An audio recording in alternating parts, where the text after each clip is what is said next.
एक आम फिनोमेना है कि कितनी बार आपको जेई और नीट के पेपर देने चाहिए। अगर आप एक ड्रॉप कर चुके हैं, 2 ड्रॉप कर चुके हैं, 3 ड्रॉप कर चुके हैं, तो ये कितने हद तक जाना चाहिए, कितनी बार आपको ड्रॉप करना चाहिए और क्या आप ड्रॉप करते रहें या इसके अलावा भी कोई चारा है आपके पास। तो आज इस पर हम बात करेंगे। जहाँ तक स्टूडेंट्स का सवाल है, तो स्टूडेंट ये कोशिश करते हैं, लोग ये कोशिश करते हैं कि वो ज़्यादा से ज़्यादा अटेम्प्ट दें। अगर उनका एक बार में सिलेक्शन नीट या जेई में नहीं हुआ तो फिर वो नेक्स्ट ईयर, फिर नेक्स्ट ईयर, फिर नेक्स्ट ईयर, इस तरह से कई बार वो 3 और 4 अटेम्प्ट देने की कोशिश करते हैं। ठीक है, आप अपने अंदर अगर आपको लगता है कि आपको ये अटेम्प्ट आपका डेडिकेशन है, आप ये समझते हैं कि आपको ज़्यादा अटेम्प्ट करने के बाद ये चीज़ हमारी हो जाएगी, तो ये एक अच्छी बात है, बहुत अच्छा है, आपको करना चाहिए। लेकिन अगर आपको लगता है कि ये जो हमारा डेडिकेशन है वो कहीं ना कहीं थोड़ा ढीला पड़ रहा है और अगर हमने 1 ड्रॉप कर लिया, 2 ड्रॉप कर लिया, तो उसके बाद हमें इसे आगे कर सकते हैं हम या नहीं कर सकते, ये आप अच्छे से समझ सकते हैं। जहाँ तक बाहर जो बच्चे हैं या जो जो लोग इस चीज़ को कर रहे हैं, जिन्होंने निकाल लिया है नीट का एग्ज़ाम या जेई का एग्ज़ाम, अगर आप उनसे बात करिएगा तो वो कहते हैं कि 2 या 3 अटेम्प्ट तक ही अगर आप इसको दें तो अच्छा होता है। क्योंकि अगर आप बहुत ज़्यादा इसके पीछे भागेंगे तो बहुत सारी चीज़ें आपकी छूट जाती हैं और फिर आपका समय भी नहीं रहता।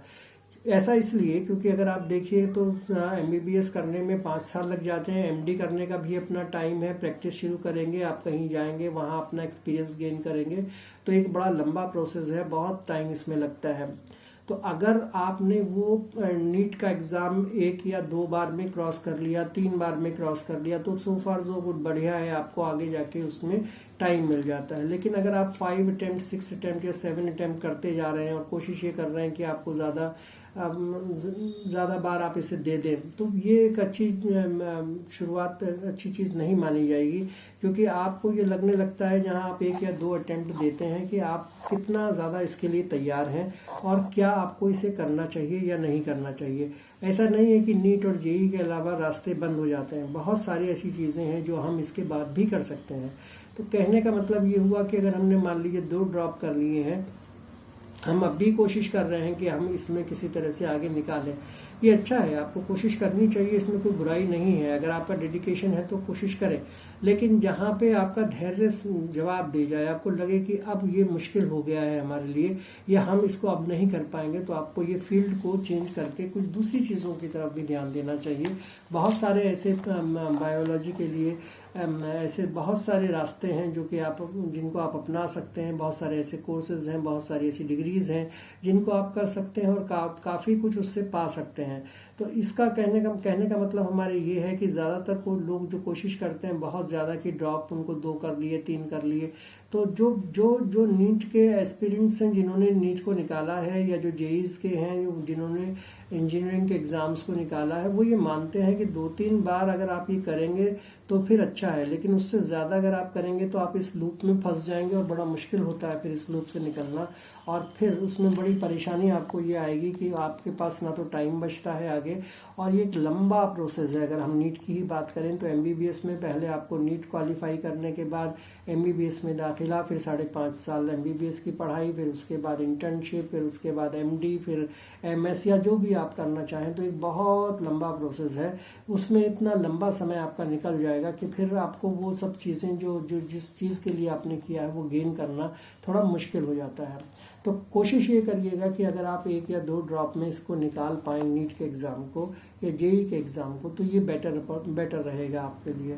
दूसरी चीज़ ये है कि यहाँ जो नीट के जो पार्टिसिपेंट होते हैं या जो नीट के एग्ज़ाम में या जेई के एग्ज़ाम में बैठते हैं, उनको कई बार ये दिक्कत आती है कि वो सोशल मीडिया का जो डिस्ट्रैक्शन है वो उन्हें बड़ा परेशान करता है। तो सोशल मीडिया का डिस्ट्रैक्शन से दूर करने के लिए ये हर एक आदमी के साथ है, हर आदमी आजकल सोशल मीडिया से जुड़ा हुआ है, कोई भी हो।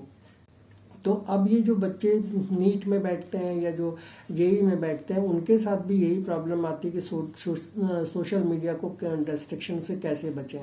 देखिए यहाँ 2 चीज़ें हैं, एक तो ये होता है कि जो आदमी ये सोच के चलता है कि मुझे आधे घंटा ही सिर्फ सोशल मीडिया पर जाना है और उसके बाद मैं वापस आ जाऊंगा, उनके लिए तो बहुत बड़ी प्रॉब्लम नहीं है। वो आसानी से सबको कर सकते हैं। आधा घंटा जाएं रोज़ाना, आधा घंटे में अपनी जो चीज़ें उनको देखनी है देखें और वापस अपने काम पर आ जाएं। अपनी जो चीज़ों पढ़ने की जो चीज़ें हैं उनको पढ़ते रहें, वहाँ तक तो ये ठीक है। लेकिन ये एक आम आदमी के बस से बाहर है। बहुत कम लोग ऐसे होते हैं जो पूरी तरीके से ये अपने ऊपर कंट्रोल कर लेते हैं कि वो आधा घंटा ही देखेंगे और उसके बाद फिर वो सोशल मीडिया की तरफ नहीं जाएंगे।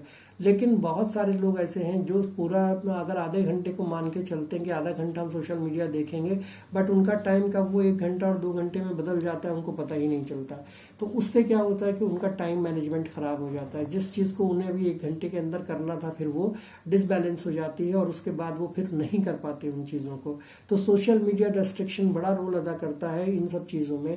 कोशिश ये करनी चाहिए कि आप सोशल मीडिया को 1 साल या 2 साल, जब तक भी आप इस सब के लिए आप नीट का एग्ज़ाम दे रहे हैं या कोई बड़ा एग्ज़ाम दे रहे हैं, तो आपको कोशिश ये करनी चाहिए कि पूरा एक मन बना लें कि हमें अभी 1 साल या 6 महीना या 1.5 साल 2 साल जब तक भी आप करें, सोशल मीडिया से दूर रहना है। और अगर दूर नहीं रह सकते हैं तो कम से कम आधा घंटा देखना है, इसके बाद नहीं देखना है। मेरी राय यह है कि अगर आप इस सब को अपना लेंगे तो फिर ये जो बड़े एग्ज़ाम्स हैं जो आपके जो जिनमें बहुत ज़्यादा कंपटीशन है, उन एग्ज़ाम्स को आप क्रैक करने में आपको बड़ा मदद मिलेगी इस सबसे, कि अगर आप सोशल मीडिया से डिस्ट्रैक्ट होते हैं और उसको आप छोड़ दें, अपना मन बना लें कि अब हमें देखना ही नहीं है, तो फिर अगर इस तरह से अगर आप कर लेंगे तो मुझे लगता है बहुत आसान हो जाएगा आपके लिए इन बड़े एग्ज़ाम्स को क्रैक करना। क्योंकि बुद्धि आपके पास है, आपके पास सारी चीज़ें हैं, लेकिन एक जगह जाके कहीं रेस्ट्रिक्शन हो जाता है, उसकी वजह से आपको प्रॉब्लम आती है और फिर आप इधर उधर हो जाते हैं। तो वो सबसे बचने की कोशिश करिए और सोशल मीडिया का जो रेस्ट्रिक्शन है उससे बचिए। मेरी ये राय आपको कैसी लगी, आप इस पर मुझे अपना कमेंट ज़रूर दीजिएगा। चैनल को सब्सक्राइब कीजिएगा, लाइक कीजिएगा और कमेंट कीजिएगा। Thank you so much.